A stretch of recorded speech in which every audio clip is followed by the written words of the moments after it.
여인이 있었습니다. 그에게 남편이 있었는지 없었는지는 잘 모르겠습니다. 성경은 이 사람이 과부인지 아닌지, 또 행복하게 살았는지 아닌지, 또 직업이 무엇인지는 이야기하고 있지 않습니다. 단지 성경은 이 여인이 헬라인이었고, 그리고 수로보니게 족속의 사람이었고, 단지 딸이 있었다라고만 소개를 해주고 있습니다. 여러분, 복음서를 볼 때 정보의 상당량이 삭제가 되어 있거나, 그리고 어떠한 내용이 뛰어넘어가 있는 것을 보게 될 때 이것이 어떤 의미가 있냐, 오늘 본문에서 모든 것이 삭제되어 있고 이 사람에게 단지 딸이 있었다라고만 성경이 기록한다라는 것은 이 여인에게는 이 딸이 전부였던 것입니다. 이 여인에게 가장 중요한 것은 딸이었던 것이죠.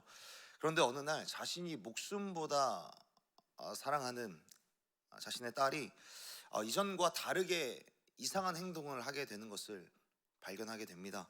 오늘 본문에 보면 이 딸이 그냥 귀신에 들렸다 정도로만 표현을 하고 있는데, 복음서 곳곳에서 귀신 들린 사람이 어떠한 행동을 하고 있는가, 귀신 들린 사람에게는 여러 가지 특징이 기록이 되어 있는데, 거품을 물고 쓰러지거나 발작을 일으키게 되고, 또 물과 불이 보이게 되면 그곳으로 들어가서 자신의 몸을 상하게 하는 그런 이상한 행동을 벌이게 되는 것이죠. 이 어머니도 자신의 딸이 이러한 증상을 보이게 될 때 여느 부모와 똑같이 이 딸의 이 증상을 고치기 위하여서 백방을 뛰어다니며 명의를 찾아 나섰을 것이고 치료 방법을 찾아 다녔을 것입니다. 그러나 오히려 그 증상이 육체적인 질병이 아니라 귀신이 들려서 생긴 질병이라는 그런 절망적인 그런 진단을 받게 되었을 것입니다. 이렇게 낙심과 좌절과 슬픔으로 하루하루를 흘려보내던 중에 이 여인에게 예수님에 대한 소문이 들리기를 시작을 했습니다. 이 여인에게 예수님의 소문이 그의 귓가에 들려오기를 시작을 했습니다. 그가 기적을 행한다더라, 귀신 들린 사람도 고친다더라, 12명의 제자들을 거느리고 다니면서 이스라엘의 하나님의 나라를 날마다 선포하면서 다닌다더라. 소문으로만 듣던 그 유명한 사람이, 특히나 예루살렘과 갈릴리 지역을 돌아다니던 그 유명한 예수님이 이제는 예루살렘에서 100km 정도 떨어진 이 두로 지방으로 오신다라는, 이 이방 땅까지 온다라는 그런 소문을 들었을 때 이 여인은 기대와 설렘으로 가슴이 두근거리기 시작했을 것입니다. 그렇게 이 여인은 설레는 가슴을 안고 소문의 주인공이었던 예수님께 달려갔고, 그녀가 예수님을 만나자마자 한 행동은 예수님 앞에 나와서 무릎 꿇어 엎드려 간구하는 그런 장면이 기록이 됩니다. 오늘 마가복음 7장에 보면 예수님은 사람들에게서 자신의 정체를 숨기시고 싶어 하셨습니다. 그러나 예수님의 존재감은 숨기려 해도 숨길 수 없었고, 또 감추려 해도 감출 수 없었습니다. 늘 사람들 주변에 둘러싸여 있었던 것입니다.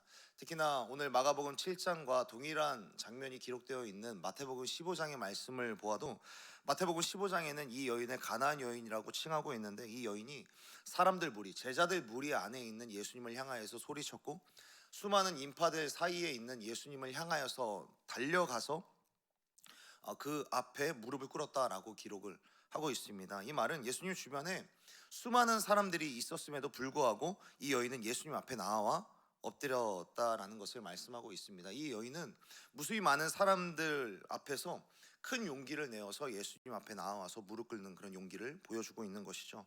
그러나 그의 간절한 소망과는 달리 그 이후에 돌아오는 예수님의 반응은 너무나도 차가웠습니다. 그의 간절한 기대와 희망을 안고 온 그녀였지만, 그녀의 마음을 어쩌면 더욱더 무너뜨리는 그런 말을 예수님께서 건네시기를 시작을 하시는 것이죠. 간절한 호소를 섞어 예수님께 자기의 딸이 이런 문제가 있습니다, 나의 딸이 겪는 아픔과 고통, 그로 인하여서 내 마음 가운데 이렇게 심히 어려움을 겪고 있습니다 라는 것을 이야기했지만, 예수님은 오히려 그녀에게 그녀 한 사람 1대1의 독대를 통하여서 말씀하시는 것이 아니라 무수히 많은 사람들 앞에서 더 굴욕적인 말들, 오히려 희망을 꺾는 이야기, 그리고 절망적인 말들을 예수님께서 말씀하시는 것이죠. 27절의 말씀입니다. 27절에서 말씀하고 있습니다. 예수께서 이르시되 자녀로 먼저 배불리 먹게 할지니 자녀의 떡을 취하여 개들에게 던짐이 마땅치 아니하니라. 예수님의 이 말씀은 노골적으로 유대인과 이방인들을 구분하면서 이방인들보다는 지금 이때에는 내가 내 자녀와 같은 유대인들에게 조금 더 집중을 해야 될 것이다 라고 이야기를 한 것인데, 예수님의 지금의 사역이 유대인들에게 우선적으로 집중된 후에야, 그 다음에야 이방인들, 너희와 같은 수로보니아와 같은, 그리고 더 많은 헬라 문화권에 있는 그 사람들에게 회복이 이어질 것이다 라고 말씀을 하시는 것이었습니다.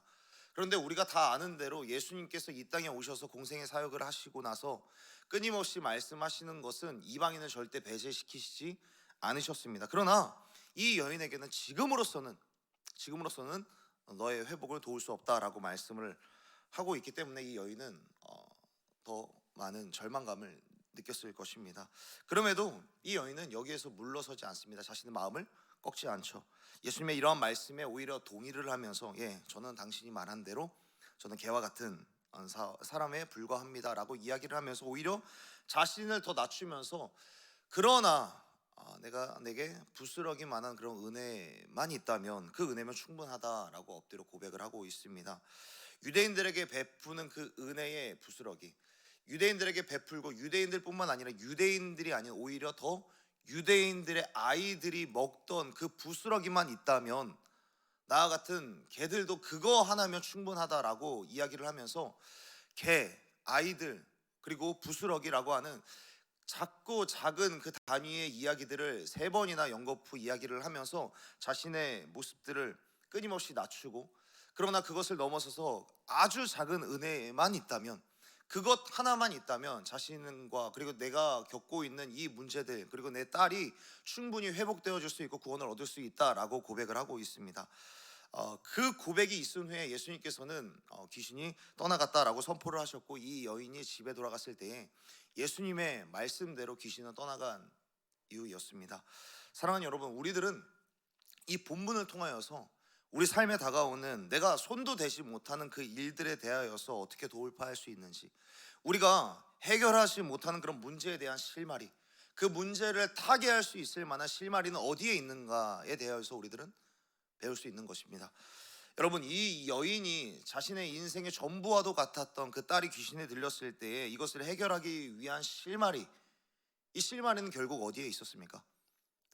다름 아닌 바로 예수님에게 있었습니다. 소문으로만 듣던 그 예수님에게 자신의 전부와도 같았던, 자신의 인생을 송두리째 뽑아버리는 것만 같은 그 문제를 해결할 수 있는 그 실마리는 예수님에게만 있었던 것이었습니다. 귀신 들린 딸의 문제를 타개할 만한 실마리는 다른 데 있는 것이 아니라 오직 예수님에게 있었던 것입니다. 그렇다면 여러분, 이 여인에게 그 실마리가 되는 예수님의 이름이 어떻게 주어지게 되었습니까? 그 이름, 실마리가 되는 그 이름이 어떻게 주어지게 되는가? 물론 그녀의 자신을 겸허하게 낮추고 예수님의 은혜를 높이는 그런 고백으로부터 낳게 되었지만, 그러나 그 시작점이 어디에 있는가? 예수님에 대한 이야기, 예수님의 이야기를 소문으로 들었을 때, 예수님의 이야기를 들었을 때부터 그 실마리가 그 여인 가운데 주어지기를 시작한 것입니다. 예수님에 대한 소문이 귓가에 들렸을 때 귀신을 쫓아내는 자가 있더라, 예루살렘 곳곳을 돌아다니면서 이러한 일을 행하는 자가 있더라 라는 이 소문으로부터 그 실마리가 그 여인 가운데 주어지게 된 것입니다. 사랑하는 여러분, 우리도 예수님에 대한 이야기, 예수님의 말씀을 들을 때 이런 경우가 있습니다. 말씀이 귓가에 들렸다가, 귀로는 들리는데 귓가에 들려서 내 마음 가운데 잠시 울림을 주고 떠나가는 경우가 있고, 또는 말씀이 귓가에 들리고 내 영혼 가운데 깊게 박혀서 나의 심령 가운데 끊임없이 말씀으로 채워지는 그런 경우들이 있습니다. 귀로만 들린다면 예배가 끝나고 돌아가는 길에 곧바로 지워지기 시작할 것입니다. 그런데 이 말씀이 귓가에 들리고 우리 영혼 가운데 세워지게 되면, 우리 영혼 가운데 기록이 된다면 우리 삶 가운데 끊임없이 살아 역사하는 하나님의 능력으로 발현될 줄로 믿습니다. 그렇기 때문에 예수님의 이야기가 우리 귓가에 들려올 때 영혼 가운데 새겨져서 예수님에 대한 기대감과 예수님을 향한 기다림과 또 예수님을 향한 영혼의 갈증들을 날마다 깊이 느껴가는 저와 여러분이 되기를 간절히 소원하고 축복합니다. 이 여인은 그 이야기 때문에, 소문으로 들리는 예수님에 대한 그 이야기 때문에 예수님에게 나아올 수 있었습니다. 그리고 그의 귓가에 예수님의 이야기가 들려왔을 때에 그것을 그냥 그대로 흘려보내지 않고 자신의 영혼 가운데 새겼고, 그 영혼 가운데 새겨진 그 이야기 때문에 예수님 앞에 나와서 자신의 전부와도 같았던 그 딸의 문제가 해결되어지고 딸이 변화되기 시작한 것입니다. 이 내용은 결국엔 로마서에서 말씀하고 있는 대로 믿음은 들음에서 난다라는 그 말씀의 실현이었고, 변화는 결국에 예수님에 대한 이야기를 들었을 때부터 시작이 된다라는 것을 우리 가운데 보여주고 있는 것입니다. 그렇기 때문에 사랑하는 여러분, 예수님에 대한 소문, 예수님의 이야기를 많이 듣게 되는 여러분이 되기를 간절히 소원하고 축복합니다. 예수님의 이야기가 우리 귓가에 들려오게 될 때 귓가에만 맴돌게 놔두시지 마시고 우리 인생을 풀어나가는 실마리가 된다라는 사실을 믿고 그 말씀을 영혼 가운데 새기고 그 말씀이 들려오는 곳으로 더욱더 나아갈 수 있는 저와 여러분이 되기를 간절히 소원하고 축복합니다.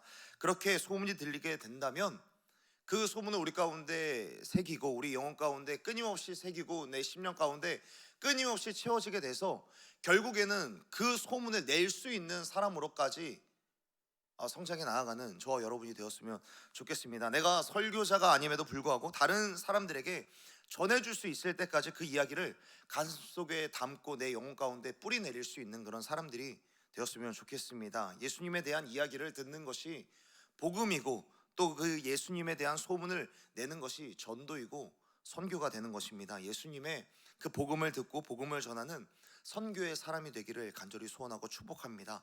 여기에서 회복과 변화가 시작되는 것입니다. 수많은 사람들이 하나님을 믿는다라고 이야기를 하고 또 예배를 드린다, 예배한다라고 이야기를 하지만 내 인생 가운데 여러 가지 갈등의 문제와 갈등의 상황이 벌어질 때에는 우리들은 세상의 법칙이나 내 마음의 감정이나 내가 지금까지 배워왔었던 사상 그리고 생각으로 그 상황을 해석하고 해결하려고 하는 때가 너무나도 많이 있습니다. 그러나 그런 것들로 우리의 인생을 해석할 수 없고 우리의 인생의 문제를 해결할 수 없습니다. 사상도 언젠가는 사라지고 우리의 감정도 언젠가는 흩어지는 안개와 같이 사라지는 것들입니다. 그러나 어떤 것들이 사라지지 않습니까? 오직 예수님에 대한 이야기, 예수님의 말씀만은 절대 변하지 않고 영원토록 우리 가운데 주어지게 된다라는 사실, 그리고 그것만이 우리의 모든 인생을 풀어 헤쳐나갈 만한 실마리가 된다라는 사실을 꼭 믿고 살아가는 저와 여러분이 되었으면 좋겠습니다. 예수님의 말씀을 통하여 예수님으로 내 모든 인생의 모든 문제들을 해결해 나아가는 저와 여러분이 되기를 간절히 소원하고 축복합니다. 그렇기 때문에 예수님의 소문, 예수님의 이야기를 들을 수 있는 곳, 그곳으로 나아가 그 자리를 사모하며 살아가는 저와 여러분이 되었으면 좋겠습니다. 그러므로 오늘 하루도 살아가는 동안에 오늘도 내 삶 가운데 가로막힌 그런 장애물, 그리고 내 전부로 여긴 것들이 무너져 내려갈 때 우리가 오히려 더 집중해야 될 것은 무엇인가? 내 인생의 문제를 풀어나갈 실마리가 되시는 예수님의 말씀, 예수님의 이야기가 들려오는 곳으로 더욱더 나아가는 저와 여러분, 더 나아가야 한다라는 이 사실을 깨닫고 예수님의 이야기 속으로 더 나아가는 저와 여러분이 되었으면 좋겠습니다. 그렇기 때문에 그 예수님의 이야기를 들을 수 있는 곳이 어디입니까?